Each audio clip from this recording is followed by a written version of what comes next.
Good morning students, welcome back.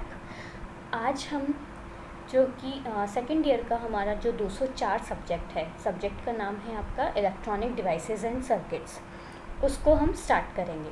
तो electronic devices and circuits, जैसे कि इसका नाम बता रहा है कि जो ये सब्जेक्ट है आपका इलेक्ट्रॉनिक्स इंजीनियरिंग का, ये बेसिकली डिस्कस करेगा about different kind of electronic devices और सर्किट्स के बारे में, कि कौन कौन सी इलेक्ट्रॉनिक्स की डिवाइसेस है। डिवाइसेस को हम बोलते हैं युक्तियाँ।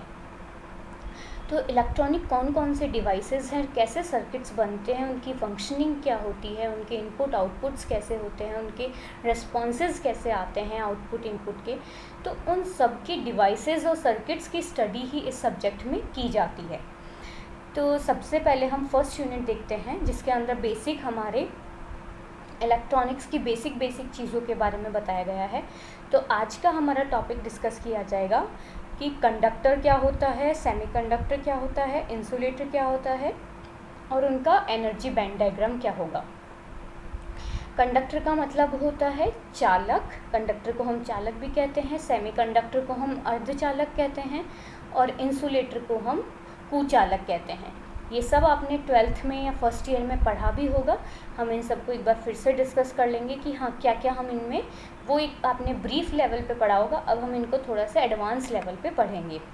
तो इन सब के बारे में, और उनके फिर लास्ट में हम देखेंगे उनके एनर्जी बैंड डायग्राम्स के, कि एनर्जी के किस तरीके के एनर्जी डायग्राम्स इन तीनों के बनते हैं। तो सबसे पहले हमारे कंटेंट लिस्ट क्या क्या है। हम कंडक्टर को, जो कि हमारा चालक होता है, उसे मेटल भी बोलते हैं। एक मेटल एक तरीके का चालक ही होता है। और नॉन मेटल, जो कि इलेक्ट्रिसिटी को कंडक्ट नहीं करता, उसे हम कुचालक भी कहते हैं। नॉन मेटल एक कुचालक होता है। मेटल का एग्जाम्पल हो गया जैसे कॉपर हो गया, आयरन हो गया, ये सब, गोल्ड हो गया, एल्यूमिनियम हो गया, ये सब मेटल हैं, आपके धातु है। और नॉन मेटल जैसे कि लकड़ी हो गया, तो ये सब नॉन मेटल है, धातु नहीं है। तो सबसे पहले तो हम इनके बारे में पढ़ेंगे कि ये कौन कौन से मटेरियल को मेटल कहा जाता है, किसे नॉन मेटल कहा जाता है। फिर हम देखेंगे कि सेमीकंडक्टर मटेरियल क्या होता है, मतलब अर्धचालक मटेरियल्स, अर्धचालक एलिमेंट्स हम किसे किसे कहते हैं। उसके बाद उनका एनर्जी बैंड डायग्राम देखा जाएगा। फिर इसके बाद में आता है कि जो सेमीकंडक्टर मटेरियल है, बेसिकली हमारी जो इलेक्ट्रॉनिक डिवाइसेस सर्किट्स, जो ईडीसी है या फिर जो भी हमारी इलेक्ट्रॉनिक्स इंजीनियरिंग है, ये ज़्यादातर जो भी सेमी डिवाइसेस बनी होती है वो किससे बनी होती है, सेमीकंडक्टर मटेरियल की ही बनी होती है।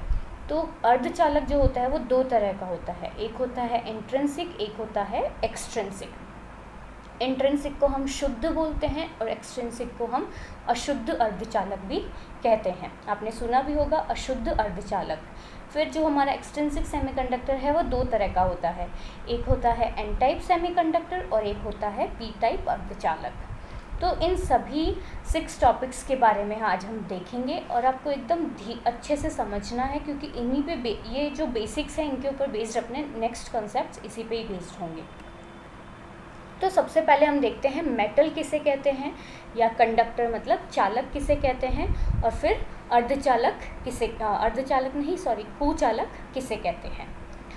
तो क्या होता है, एक कोई भी जो मटेरियल होता है, चाहे वो धातु हो, चाहे वो इंसुलेटर हो, कोई भी मटेरियल हो, कैसा भी, कंडक्टर हो या इंसुलेटर हो या सेमीकंडक्टर हो, उसमें वो उसके अंदर एटम्स होंगे, राइट। तो उन एटम्स के अंदर इलेक्ट्रॉन्स भी होंगे। तो जो हमारा कंडक्टर होता है या मेटल होता है, उसकी कंडक्टिविटी को कहते हैं चालकता। तो किसी भी मेटल की, किसी भी मटेरियल बोल सकते हैं हम उसकी, किसी भी मटेरियल की या मेटल की जो उसकी चालकता है वो डिपेंड करती है उसके अंदर कितने फ्री इलेक्ट्रॉन्स हैं। जैसे क्या होता है, इलेक्ट्रॉन्स आपस में बंध बना के रखते हैं, बॉन्ड बना के रहते हैं, फ्री नहीं होते। कुचालक ऐसा होता है जिसके अंदर कोई भी फ्री इलेक्ट्रॉन नहीं होता। लेकिन जो हमारा चालक होता है उसके अंदर फ्री इलेक्ट्रॉन्स पाए जाते हैं। तो फ्री इलेक्ट्रॉन किसका काम करते हैं, हम धारा की डेफिनेशन हम सब पढ़ते हैं। धारा किसे कहते हैं, इलेक्ट्रॉन के प्रवाह को ही धारा कहते हैं, करंट कहते हैं। Flow of electron is known as current. तो जब फ्री इलेक्ट्रॉन किसी भी मटेरियल में मौजूद होते हैं तो फ्री इलेक्ट्रॉन क्या करते हैं, एक जगह से दूसरी जगह से आगे ऐसे मूव करते जाते हैं और इस तरीके से वो चार्ज को कैरी करते हैं, चार्ज को प्रोपोगेट करवाते हैं, फ्लो करवाते हैं और इन्हीं इलेक्ट्रॉन्स के मूवमेंट से करंट बनता है। तो जिस मटेरियल में करंट बनता है उसे हम मेटल या कंडक्टर कहते हैं। और किसी भी उसकी कितनी चालकता है वो डिपेंड करती है उसके अंदर कितने फ्री इलेक्ट्रॉन्स हैं। तो जो कुछ लो एनर्जी के इलेक्ट्रॉन्स होते हैं जिनकी एनर्जी बहुत कम होती है, एनर्जी कम होने का मतलब क्या है कि उन्हें न्यूक्लियस, जैसे हमने सब पढ़ा है एटम क्या होता है, एटम के अंदर बीच में एक न्यूक्लियस होता है, उसके चारों तरफ इलेक्ट्रॉन्स रिवॉल्वेट करते रहते हैं। तो जो आउटर मोस्ट शेल के, जो बाहरी शेल के इलेक्ट्रॉन्स होते हैं उनको न्यूक्लियस से अलग होने के लिए कुछ इलेक्ट्रॉन्स ऐसे होते हैं जिनको बहुत ही कम एनर्जी की ज़रूरत होती है। तो वो बहुत ही कम एनर्जी पे उस न्यूक्लियस से, उस शेल से हट जाते हैं और उसी की वजह से कंडक्टिविटी, चालकता बढ़ जाती है। चालकता हमारी किस किस पर डिपेंड करती है, टेम्परेचर पर डिपेंड करती है। इंटर एलिया मतलब कि दो एटम्स के बीच की डिस्टेंस कितनी है उसके ऊपर डिपेंड करती है। तो टेम्परेचर पे कैसे डिपेंड करती है, टेम्परेचर का मतलब क्या होता है, तापमान का मतलब क्या होता है कि अगर तापमान बढ़ रहा है मतलब कि हीट एनर्जी बढ़ रही है एक तरीके से। तो जैसे जैसे टेम्परेचर बढ़ता है उन इलेक्ट्रॉन्स को एनर्जी मिलती है और मेटल के जो एटम है वो और भी ज़्यादा स्विंग करने लगते हैं अपनी जगह पे, और भी जल्दी स्विंग करने लगते हैं और इस वजह से इलेक्ट्रॉन्स क्या होते हैं वो उनसे हट जाते हैं। जैसे कि क्या हुआ, जैसे आपने दो एटम्स हैं हमारे, ओके, दो एटम्स के बीच में, दो एटम्स में इलेक्ट्रॉन्स हैं। अब एक जो मटेरियल होगा उसमें बहुत सारे एटम्स होंगे, एक लैटिस के अंदर एक सरफेस पे सारे एटम्स लगे हुए हैं। तो जैसे ही टेम्परेचर बढ़ेगा ये एटम्स अपनी अपनी जगह पे क्या करेंगे, ऐसे हिलने लगेंगे। हिलने से क्या होगा, जो इलेक्ट्रॉन्स थे उनको एक रेजिस्टेंस मिलेगा। रेजिस्टेंस का मतलब क्या होता है, प्रतिरोध मिलेगा। उन इलेक्ट्रॉन्स को फ्लो करने के लिए रास्ता नहीं मिलेगा क्योंकि बीच बीच में उन्हें एटम्स मिलेंगे जो कि अपनी जगह पे हिल रहे होते हैं, अपनी जगह पे मूव कर रहे होते हैं, इसलिए उन्हें फ्री इलेक्ट्रॉन्स को फ्रीली मूव करने के लिए जगह नहीं मिलती, जिसकी वजह से रेजिस्टेंस बढ़ जाता है और रेजिस्टेंस बढ़ने से उनकी चालकता कम हो जाती है। रेजिस्टेंस मतलब कि प्रतिरोध बढ़ने से उनकी चालकता कम हो जाती है। बेस्ट कंडक्टर्स कौन कौन से होते हैं, गोल्ड होता है, सिल्वर होता है, इन सब की क्या होती है, कंडक्टिविटी बहुत ज़्यादा होती है लेकिन इनकी कॉस्ट भी अधिक होती है, इसीलिए हम अच्छे चालक के रूप में एल्यूमिनियम, आयरन, कॉपर इनको यूज़ करते हैं। नेक्स्ट आता है हमारा इंसुलेटर्स, जिसे हम बोलते हैं कुचालक। इंसुलेटर्स के अंदर कोई भी फ्री चार्ज कैरियर नहीं होता, मतलब कि वो नॉन कंडक्टिव होते हैं, वो उनकी चालकता ज़ीरो होती है, वो तो उनमें कोई भी फ्री चार्ज कैरियर नहीं होने की वजह से वो करंट को कंडक्ट नहीं कर सकते। जो एक इंसुलेटर होता है, कुचालक होता है, उसके अंदर इलेक्ट्रॉन्स अपने न्यूक्लियस से एकदम टाइटली बंधे हुए होते हैं, मतलब वो जैसे न्यूक्लियस के चारों तरफ घूम रहे हैं तो वो उसी शेल में घूमते रहेंगे, वो उस न्यूक्लियस से दूर नहीं होते हैं, फ्री नहीं होते हैं, वो उससे बंधे हुए होते हैं। इसलिए चार्ज को एक जगह से दूसरी जगह पहुंचाना इम्पॉसिबल हो जाता है, इसीलिए उन्हें कुचालक कहा जाता है। इंसुलेटर्स को डाइलेक्ट्रिक भी कहा जाता है, जिनका रेजिस्टेंस बहुत ज़्यादा होगा और उनमें इलेक्ट्रिक करंट बिल्कुल भी प्रोपोगेट नहीं हो सकता। जैसे कि हमारा लेड मतलब लकड़ी, तो उसके एटम्स इस तरीके से होते हैं कि उनके जो भी इलेक्ट्रॉन्स होते हैं वो अपने एटम से बंधे हुए होते हैं, कोई भी फ्री चार्ज कैरियर मौजूद नहीं होता, इसलिए ना तो कोई इलेक्ट्रॉन्स का फ्लो होगा, ना कोई करंट फ्लो हो पाएगा, ना इलेक्ट्रॉन्स मूव कर पाएंगे, ना ही कोई करंट फ्लो हो पाएगा, इसलिए उनके अंदर प्रतिरोध बहुत ही ज़्यादा होता है।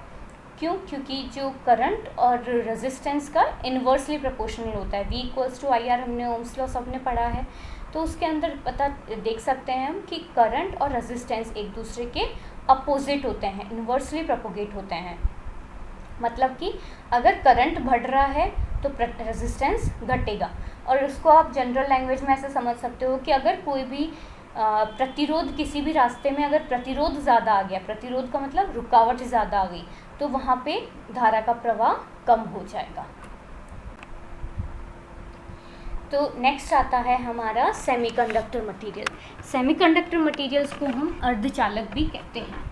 तो अर्धचालक का मतलब क्या हुआ कि वो आधे चालक हैं, मतलब कि उनकी जो चालकता होती है, उनकी जो कंडक्टिविटी होती है, वो कंडक्टर्स और इंसुलेटर मतलब चालक और कुचालक के बीच में लाई करती है। तो जैसे हम neon gas configuration, noble gas configuration पढ़ते हैं कि जो इलेक्ट्रॉन्स को स्टेबल होने के लिए उसके आउटर मोस्ट शेल में 8 इलेक्ट्रॉन चाहिए होता है। ये हम सब ने पढ़ा है कि उसे अपना ऑक्टेट कंप्लीट करने के लिए 8 इलेक्ट्रॉन की ज़रूरत होती है, उसे ही हम नोबल गैस कॉन्फ़िगरेशन कहते हैं। तो इसी तरीके से सेमीकंडक्टर्स का जो अरेंजमेंट होता है वो इसी तरीके से किया जाता है कि अगर उन्हें एक्स्ट्रा इलेक्ट्रॉन्स मिल जाए तो उनकी चालकता बढ़ जाती है, या उनके फ्री इलेक्ट्रॉन्स कहीं से भी हो जाएं तो उनमें चालकता बढ़ जाती है। तो सेमीकंडक्टर्स की जो कंडक्टिविटी होती है वो टेम्परेचर के साथ बढ़ जाती है।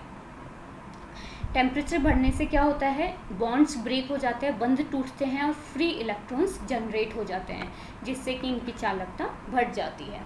तो सेमीकंडक्टर मटेरियल ऐसे होते हैं कि वो नॉर्मल टेम्परेचर पे तो आपके एज अ इंसुलेटर काम करते हैं, और जैसे ही टेम्परेचर बढ़ता है 0 डिग्री टेम्परेचर पे तो वो इंसुलेटर के जैसे काम करते हैं, और जैसे ही टेम्परेचर बढ़ता है तो वो कंडक्टर के जैसे काम करने लग जाते हैं।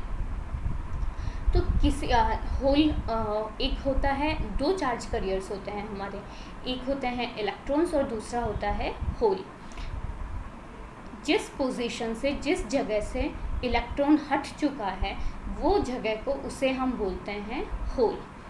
तो कोई भी एक पोजीशन जहाँ पे लोकेशन जहाँ से इलेक्ट्रॉन को हटा के दूसरी जगह लगा दिया है, तो जिस जगह से वो हटा है वहाँ पे जो वैकेंसी क्रिएट होती है उसे हम बोलते हैं होल। इलेक्ट्रॉन पे नेगेटिव चार्ज होता है तो हम होल पे मानते हैं पॉजिटिव चार्ज। 2 कॉमन सेमीकंडक्टर्स होते हैं, एक होता है सिलिकॉन और दूसरा जर्मेनियम। सिलिकॉन का आपका एटॉमिक नंबर कितना होता है 14, तो इसका कॉन्फ़िगरेशन क्या बनेगा 1s2 2s2 2p6 3s2 3p2। तो मतलब इसके थर्ड शेल में 4 इलेक्ट्रॉन्स होंगे। इसके अब आउटर मोस्ट शेल में कितने इलेक्ट्रॉन हैं, 4 इलेक्ट्रॉन हैं। ऑक्टेट का मतलब होता है कि बाहरी शेल के अंदर 8 इलेक्ट्रॉन होने चाहिए, और इसके अंदर हैं 4 वैलेंस इलेक्ट्रॉन। बाहरी इलेक्ट्रॉन्स को हम बोलते हैं वैलेंस इलेक्ट्रॉन। तो इन 4 इलेक्ट्रॉन्स को अब और 4 इलेक्ट्रॉन की ज़रूरत होगी बंध बनाने के लिए, स्टेबल होने के लिए। तो इसी के ध्यान में रखते हुए हम आगे वाले अर्धचालक पढ़ेंगे कि किस तरीके से हम पी टाइप सेमीकंडक्टर बनाएंगे और किस तरीके से हम एन टाइप सेमीकंडक्टर्स बनाएंगे। नेक्स्ट हम देखते हैं band model, energy band model. तो इलेक्ट्रॉन बैंड स्ट्रक्चर क्या है कि जब एटम के अंदर इलेक्ट्रॉन्स प्रेजेंट होते हैं तो वो डिफरेंट एनर्जी लेवल पे प्रेजेंट होते हैं। तो 2 तरीके से हमने एनर्जी बैंड्स को डिवाइड किया गया है, एक होता है वैलेंस बैंड और दूसरा होता है कंडक्शन बैंड। कंडक्शन बैंड की एनर्जी होती है ज़्यादा और वैलेंस बैंड की एनर्जी होती है उससे कम। उन दोनों के बीच के डिफरेंस को बोलते हैं energy band gap. Valence band वो बैंड होता है जिसके अंदर वैलेंस इलेक्ट्रॉन मौजूद होते हैं। मतलब कि वैलेंस इलेक्ट्रॉन्स कौन से होते हैं, किसी भी एटम के वो बाहरी शेल में मौजूद इलेक्ट्रॉन्स, मौजूद चार्ज कैरियर्स, उन्हें ही हम वैलेंस इलेक्ट्रॉन या वैलेंस होल्स कहते हैं। तो वो मौजूद होंगे आपके वैलेंस बैंड में। और अगर कोई भी चार्ज कैरियर कंडक्शन बैंड में मौजूद है तो ही वो कंडक्टिंग मोड में रहेगा। दोनों एनर्जी बैंड्स के बीच का गैप होता है एनर्जी बैंड गैप, जिस पे डिपेंड करता है कि ये मटेरियल कंडक्टिव होगा, नॉन कंडक्टिव होगा या सेमी कंडक्टिव होगा। तो सबसे पहले हम देखते हैं कंडक्टर्स के बारे में। कंडक्टर्स का क्या होता है, वैलेंस बैंड तो वो ना तो फुल्ली इलेक्ट्रॉन से फिल्ड होता है, और उसका जो वैलेंस बैंड होता है वो कंडक्शन बैंड के एकदम ओवरलैपिंग होता है। ओवरलैपिंग होने का मतलब क्या है कि दोनों के बीच का जो गैप है वो 0 होगा। हम आगे नेक्स्ट स्लाइड में इसके डायग्राम्स देखेंगे।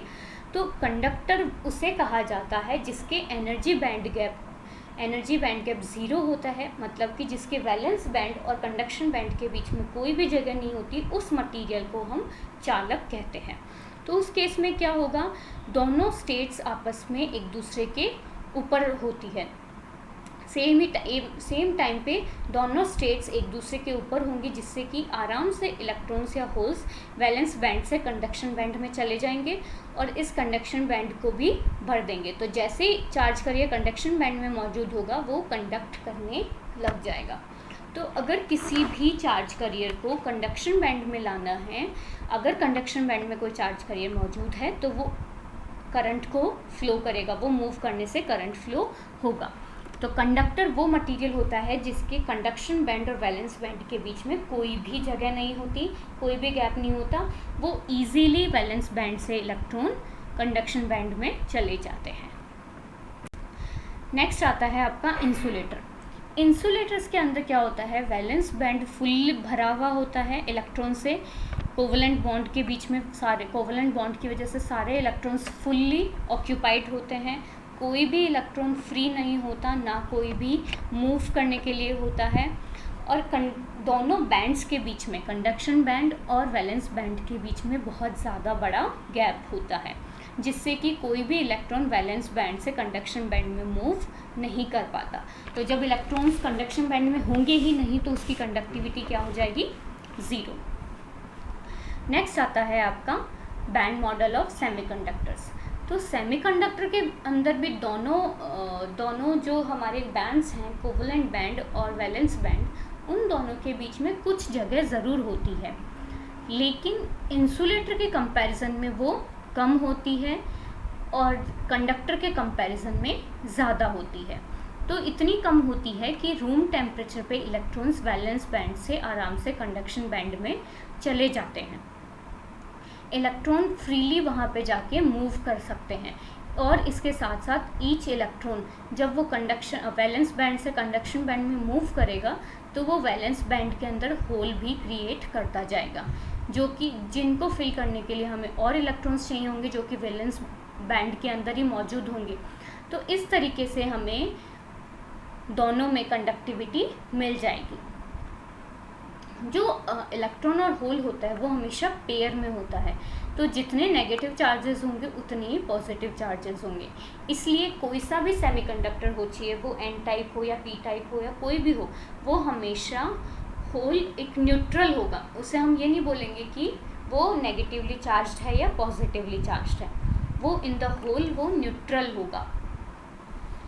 नेक्स्ट हम देखते हैं इनके एनर्जी बैंड डायग्राम्स। तो यहाँ से आप देखिए, सबसे पहले हमने पढ़ा था कंडक्टर का, तो उसमें क्या था, वैलेंस बैंड और कंडक्शन बैंड के बीच में कोई भी जगह नहीं थी, तो इलेक्ट्रॉन्स आराम से वैलेंस बैंड से कंडक्शन बैंड में चले गए और मूव करने लग गए। तो इस तरीके का किसी भी मटेरियल का जिसका इस तरीके का एनर्जी बैंड डायग्राम मिले तो उसे हम कंडक्टर या चालक कहते हैं। नेक्स्ट आता है हमारा इंसुलेटर। इंसुलेटर ऐसा मटेरियल होगा जिसके कंडक्शन बैंड और वैलेंस बैंड के बीच में इतना बड़ा गैप होगा, और ये बैंड गैप की वैल्यू होती है लगभग 5 इलेक्ट्रॉन वोल्ट के बराबर एनर्जी चाहिए होती है। तो देखो यहाँ से वैलेंस बैंड से कोई भी इलेक्ट्रॉन कंडक्शन बैंड में नहीं जा पाया, इसलिए ये एक कुचालक बन गया। नेक्स्ट आता है हमारा अर्धचालक। इसके अंदर दोनों के बीच का जो गैप है, एनर्जी बैंड गैप है, वो इंसुलेटर से कम है और कंडक्टर से ज़्यादा है। तो इतना है कि वैलेंस बैंड से इलेक्ट्रॉन्स कंडक्शन बैंड के अंदर रूम टेम्परेचर पे चले गए, और जैसे ही और टेम्परेचर बढ़ाएंगे तो यहाँ से इलेक्ट्रॉन्स यहाँ इजीली जाते जाएंगे। तो जैसे ये वैलेंस बैंड के अंदर हमारे नेगेटिव वाले क्या दिखा रहे हैं, ये इलेक्ट्रॉन्स दिखा रहे हैं। तो जैसे ही वैलेंस बैंड से कोई इलेक्ट्रॉन कंडक्शन बैंड में गया तो देखो उसकी जगह एक पॉजिटिव चार्ज दिखा रहा है। ये जो पॉजिटिव चार्ज, एक वैकेंट स्पेस, खाली जगह, इसे हम होल बोलते हैं। अब इस होल का क्या चार्ज है, पॉजिटिव। पॉजिटिव को कौन अट्रैक्ट करता है, नेगेटिव। तो इस होल के पास में, इस होल को भरने के लिए कहीं और से इलेक्ट्रॉन वापस आएगा यहाँ पे, फिर वहाँ पे होल बन जाएगा, फिर उसको फिल करने के लिए दूसरा इलेक्ट्रॉन आएगा, फिर वहाँ पे होल बन जाएगा और कुछ इलेक्ट्रॉन्स यहाँ से यहाँ जाएंगे। तो इस तरीके से वैलेंस बैंड में हमारे होल क्रिएट होने लग जाएंगे, होल्स मूव करने लगेंगे और कंडक्शन बैंड के अंदर इलेक्ट्रॉन्स, तो हमारी कंडक्टिविटी चालकता बढ़ जाएगी। तो जो कंडक्शन सेमीकंडक्टर के लिए बैलेंस एनर्जी बैंड गैप होता है उसकी वैल्यू ऑलमोस्ट 1.4 इलेक्ट्रॉन वोल्ट्स होती है रूम टेम्परेचर पे। इसी से ही हम सेमीकंडक्टर मटेरियल का कॉम्बिनेशन जैसे कि गैलियम आर्सेनाइड, इनसे हम एलईडीज़ बनाते हैं जो कि डिफरेंट कलर्स की एलईडीज़ बनाई जा सकती है। नेक्स्ट हम देखते हैं intrinsic and extrinsic semiconductors. Intrinsic को हम कहते हैं सेमीकंडक्टर जो हमारे अर्धचालक होते हैं वो दो तरह के होते हैं। एक होता है इंट्रिंसिक जिसे हम शुद्ध सेमीकंडक्टर भी कहते हैं, और दूसरा होता है एक्सट्रिंसिक जिसे हम अशुद्ध सेमीकंडक्टर भी कहते हैं। अब जो हमारा शुद्ध सेमीकंडक्टर, शुद्ध अर्धचालक होता है, इंट्रिंसिक सेमीकंडक्टर होता है, वो सेमीकंडक्टर की प्योर फॉर्म होता है।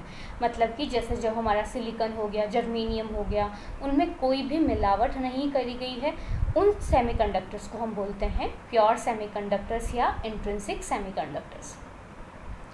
और जिन सेमीकंडक्टर्स के अंदर कोई मिलावट कर दी जाती है उन्हें हम बोलते हैं एक्सट्रिंसिक और इम्प्योर सेमीकंडक्टर्स। तो अब मिलावट के नाम से यहाँ पे एक नया वर्ड आता है डोपिंग।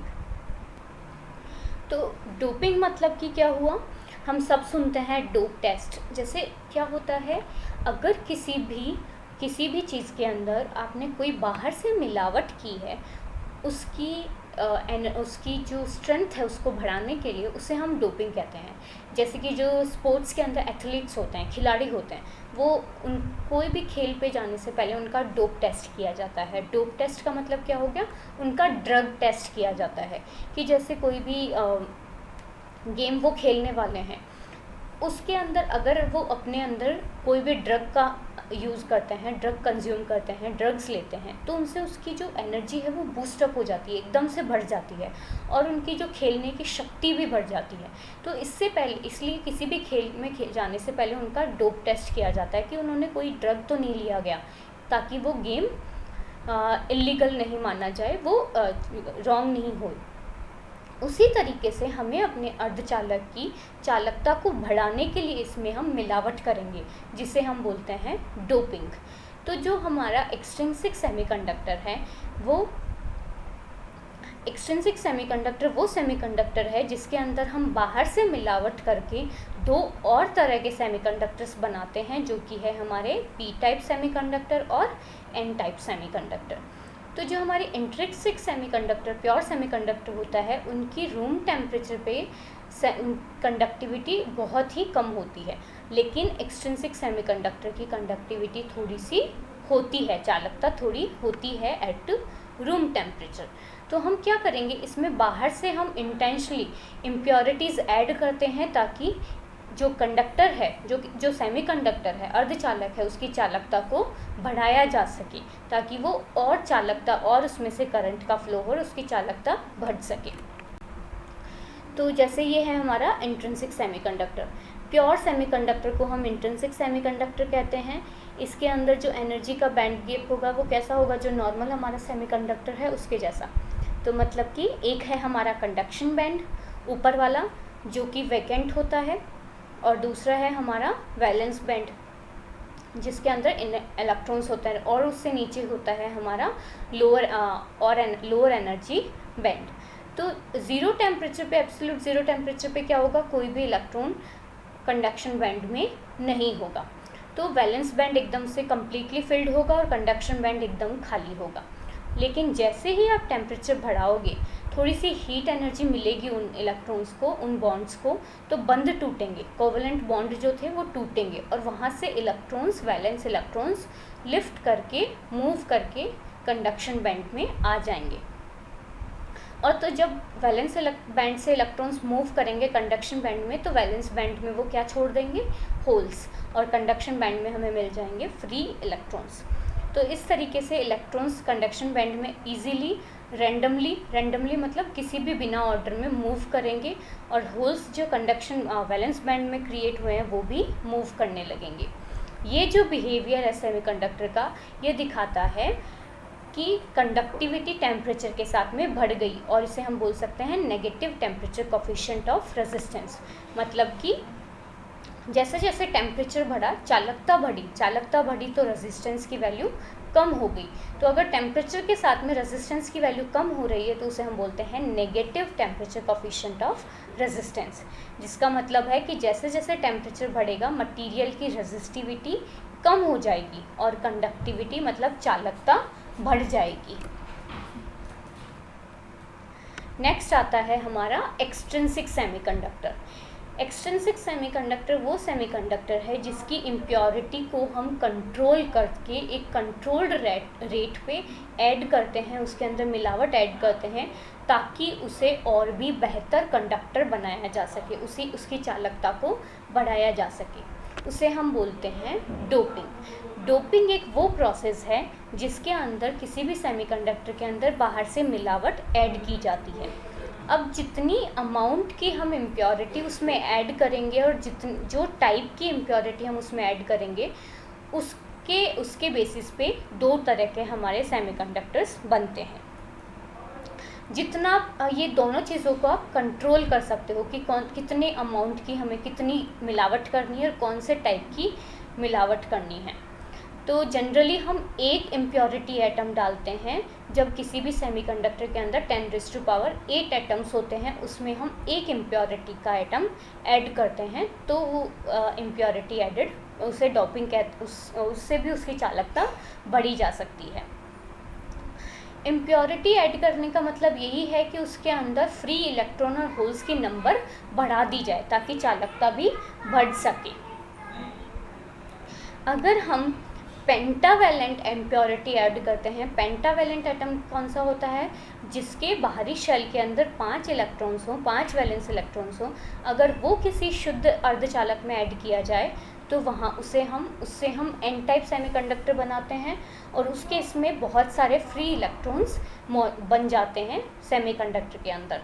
वहीं अगर हम ट्राईवेलेंट इम्प्योरिटी ऐड करते हैं, ट्राईवेलेंट का मतलब वो इम्प्योरिटी जिसके अंदर वो एटम जिसके अंदर बाहरी शेल में 3 इलेक्ट्रॉन्स मौजूद हों, तो इस केस में नंबर ऑफ होल्स आपके बढ़ जाएंगे और सेमीकंडक्टर की चालकता बढ़ जाएगी। उस तरीके से पी टाइप और एन टाइप सेमीकंडक्टर्स को बनाया जा सकता है। तो अब हम देखते हैं एन टाइप सेमीकंडक्टर हम कैसे बनाएंगे।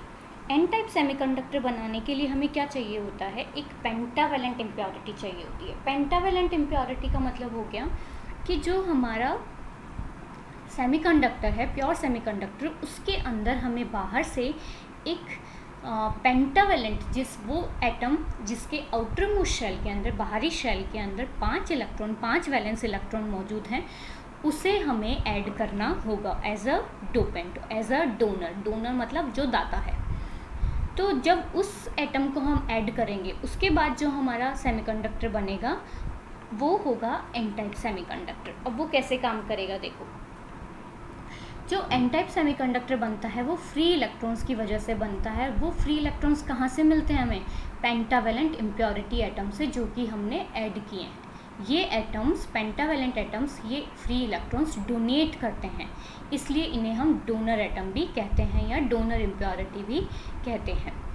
पेंटावेलेंट इम्प्योरिटीज़ कौन कौन सी होती है? जैसे कि आर्सेनिक हुई, एंटीमनी हुई। ये ग्रुप होता है हमारा नाइट्रोजन वाला, नाइट्रोजन, फॉस्फोरस, आर्सेनिक, एंटीमनी।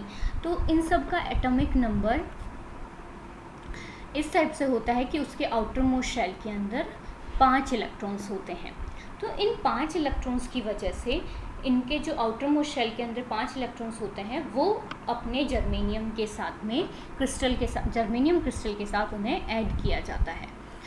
अब जो इम्प्योरिटी हमने ऐड की है उसके 4 इलेक्ट्रॉन तो जर्मेनियम के 4 इलेक्ट्रॉन के साथ में या बॉन्ड बना लेंगे, बंध बना लेंगे, लेकिन एक इलेक्ट्रॉन फिर भी फ्री रह जाएगा।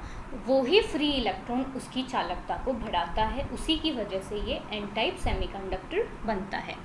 अब हम इस डायग्राम में देखते हैं, जैसे हमने यहाँ पे प्योर सेमीकंडक्टर के जैसे तो हमने लिया है यहाँ जर्मेनियम जिसके बाहरी शेल में 4 इलेक्ट्रॉन हैं, और इम्प्योरिटी हमने ऐड की है आर्सेनिक की। आर्सेनिक का एटॉमिक नंबर होता है 33, जिसके अंदर हमने इलेक्ट्रॉन्स, इसके आउटर मोस्ट शेल के अंदर इलेक्ट्रॉन्स होते हैं 5। तो 4 इलेक्ट्रॉन तो क्या करेंगे, जर्मेनियम के 4 इलेक्ट्रॉन से बंद बना लेंगे इसके आर्सेनिक के, और एक जो इसका फ्री इलेक्ट्रॉन होगा वो लैटिस में फ्रीली मूव करेगा, जर्मेनियम लैटिस में मूव करेगा। यही फ्री इलेक्ट्रॉन इसकी कंडक्टिविटी को, इसकी चालकता को बढ़ाता है। तो जितने हम इम्प्योरिटी ऐड करेंगे उतने फ्री इलेक्ट्रॉन्स इसमें क्रिएट हो जाएंगे। जो हमने डोनर इम्प्योरिटी ऐड की है उसका जो एनर्जी लेवल होगा वो कंडक्शन बैंड के जस्ट बिलो होगा, जस्ट नीचे होगा। वो इतना पास होगा, ये देखो डोनर लेवल इतना पास है कंडक्शन बैंड के कि बहुत ही थोड़ी सी एनर्जी से ये इलेक्ट्रॉन्स यहाँ से ब्रेक करके कंडक्शन बैंड में इजीली मूव कर जाएंगे, और इस तरीके से कंडक्शन बैंड के अंदर बहुत सारे इलेक्ट्रॉन्स हमें मिल जाएंगे और उसकी जो सेमीकंडक्टर की कंडक्टिविटी बढ़ जाएगी। तो हमें अब बनाना है P type semiconductor. N type semiconductor बनाने के लिए हमने उसमें क्या ऐड किया था, पेंटावेलेंट एटम। पेंटावेलेंट को और हम क्या बोलते हैं, पंच संयोजक एटम्स। और उसी तरीके से पी टाइप सेमीकंडक्टर बनाने के लिए हमें उसमें ट्राईवैलेंट इम्प्योरिटी ऐड करनी है। ट्राईवैलेंट का मतलब हो गया त्रिसंयोजक। तो वो इम्प्योरिटी एटम जिनके आउटर मोस्ट शेल के अंदर 3 इलेक्ट्रॉन्स होते हैं, उन्हें हम प्योर सेमीकंडक्टर के अंदर एक बहुत ही कम क्वांटिटी में ऐड करते हैं, जिससे कि अधिक मात्रा में होल्स क्रिएट हो जाते हैं। होल्स पे चार्ज होता है पॉजिटिव, इसलिए इन्हें पी टाइप सेमीकंडक्टर कहते हैं। वहीं इलेक्ट्रॉन्स पे चार्ज होता है नेगेटिव, इसलिए उन्हें एन टाइप सेमीकंडक्टर कहा जाता है। तो जब हमारे सेमीकंडक्टर मटेरियल के अंदर बहुत सारी संख्या में होल्स मौजूद हो जाएंगे ट्राईवैलेंट इम्प्योरिटीज़ ऐड करने से, जैसे कि गैलियम हुई, इंडियम हुई, तो ये इम्प्योरिटीज़ क्या करेगी, इनके अंदर 3 इलेक्ट्रॉन्स होते हैं आउटर मोस्ट शेल के अंदर। तो हमारे जो प्योर सेमीकंडक्टर मटेरियल होता है उसके आउटर मोस्ट शेल के अंदर 4 इलेक्ट्रॉन होते हैं। ये जो 4 इलेक्ट्रॉन होंगे, इनमें से 3 इलेक्ट्रॉन्स के साथ में तो इम्प्योरिटी जो होगी वो बॉन्ड बना लेगी। जैसे सपोज कीजिए ये है आपका ट्राईवैलेंट इम्प्योरिटी एटम, गैलियम हमने इसमें डाला है। तो ये त्रिसंयोजक, इसके आउटर मोस्ट शेल में कितने इलेक्ट्रॉन हैं, 3। तो एक ने पास वाले से बनाया जर्मेनियम से, दूसरे ने भी जर्मेनियम से बना लिया, तीसरे ने भी जर्मेनियम से बना लिया। लेकिन जो चौथे साइड में जर्मेनियम मौजूद था उसके लिए इसके पास में कोई भी इलेक्ट्रॉन मौजूद नहीं था, और इलेक्ट्रॉन की एब्सेंस को, खाली जगह को बोला जाता है होल। तो जो चौथा कोवेलेंट बॉन्ड होगा उसके अंदर सिर्फ जर्मेनियम एटम का ही इलेक्ट्रॉन, वैलेंस इलेक्ट्रॉन मौजूद होगा, वाइल गैलियम एटम के पास में कोई भी वैलेंस इलेक्ट्रॉन नहीं होगा। इसलिए जो फोर्थ कोवेलेंट बॉन्ड होता है वो इनकम्प्लीट होता है, अधूरा होता है, जिसके अंदर एक इलेक्ट्रॉन की कमी होती है। इसी इलेक्ट्रॉन की कमी को कहा जाता है होल। तो इसलिए हर एक गैलियम एटम, हर एक जो इम्प्योरिटी होगी वो एक होल जर्मेनियम क्रिस्टल के अंदर प्रोवाइड कर देगी। तो जितने ज़्यादा नंबर ऑफ होल्स और वैकेंट स्पेस कोवेलेंट बॉन्ड में क्रिएट किए जाएंगे क्रिस्टल के द्वारा ट्राईवैलेंट इम्प्योरिटी से, उतने ही नंबर ऑफ होल्स हमारे जनरेट वहाँ हो जाएंगे, और बहुत ही कम क्वांटिटी से ही हमारे number of holes conduction band के अंदर मिल जाएंगे हमें। तो जैसे क्या होगा, एनर्जी बैंड डायग्राम में देखिए कि वैलेंस बैंड एक्सेप्टर लेवल है, ये वाला एक्सेप्टर लेवल किसकी एनर्जी दिखा रहा है, जो हमने बाहर से मिलावट डाली है। एक्सेप्टर का मतलब होता है स्वीकार करता। तो जो हमारी इम्प्योरिटी थी उसके अंदर एक इलेक्ट्रॉन की कमी थी, मतलब उसे एक इलेक्ट्रॉन चाहिए, वो स्वीकार करने वाला है, इसलिए इसे एक्सेप्टर लेवल कहा गया। तो इसके ऊपर जो इलेक्ट्रॉन की कमी थी उसको पूरा करने के लिए वैलेंस बैंड में से इलेक्ट्रॉन मूव कर गया उसके पास में। तो जब इलेक्ट्रॉन वैलेंस बैंड से एक्सेप्टर लेवल में गया तो वैलेंस बैंड में क्या बन गया, होल। उसी तरीके से और एक्सेप्टर लेवल के ऊपर जो फ्री खाली जगह थी उसको भरने के लिए एक और इलेक्ट्रॉन टूट के चला गया। इस तरीके से वैलेंस बैंड के अंदर नंबर ऑफ होल्स की संख्या बढ़ जाएगी, और जितने ज़्यादा अधिक होल होंगे उतनी ही कंडक्टिविटी बढ़ जाएगी। इस तरीके से, क्योंकि हर एक इलेक्ट्रॉन और होल एक पेयर में होते हैं, तो जैसे ही बॉन्ड टूटता है इलेक्ट्रॉन मूव करता है तो होल रह जाता है। तो इस तरीके से हमारे पास में पी टाइप सेमीकंडक्टर बना, जिसके अंदर नंबर ऑफ होल्स की संख्या नंबर ऑफ इलेक्ट्रॉन से ज़्यादा थी। तो पी टाइप सेमीकंडक्टर के केस में मेजॉरिटी चार्ज करियर्स का मतलब हो गया बहुसंख्यक चार्ज करियर्स, वो हो गए हमारे होल्स, और अल्पसंख्यक मतलब कम मात्रा में जो चार्ज करियर्स थे वो हो गए इलेक्ट्रॉन्स। अब आपको इसमें कंफ्यूज नहीं होना है कि पी टाइप सेमीकंडक्टर हमारा पॉजिटिवली चार्ज्ड होगा और एन टाइप सेमीकंडक्टर हमारा नेगेटिवली चार्ज्ड होगा, ऐसा नहीं है। एन टाइप सेमीकंडक्टर के अंदर फ्री इलेक्ट्रॉन ज़्यादा हैं, नंबर ऑफ इलेक्ट्रॉन्स ज़्यादा हैं और इलेक्ट्रॉन पे चार्ज नेगेटिव होता है, इसलिए उन्हें एन टाइप सेमीकंडक्टर हम कहते हैं। लेकिन उसी तरीके से पी टाइप सेमीकंडक्टर को हम पी टाइप इसलिए कहते हैं क्योंकि उसमें होल्स ज़्यादा होते हैं और होल्स का चार्ज पॉजिटिव होता है। लेकिन आप पूरा जब सेमीकंडक्टर पूरा अर्धचालक लेओगे तो उसका चार्ज न्यूट्रल होगा, हर एक इलेक्ट्रॉन के लिए होल कहीं ना कहीं मौजूद होगा, इसलिए दोनों ही न्यूट्रल होते हैं। Thank you. इस तरीके से हमने basic metal, non metal, semiconductors, their energy band diagrams और एन टाइप और पी टाइप सेमीकंडक्टर्स को पढ़ लिया। नेक्स्ट हम इसके ऊपर टेम्परेचर का इफेक्ट और फर्मी डायरेक्ट डिस्ट्रीब्यूशन के बारे में पढ़ेंगे।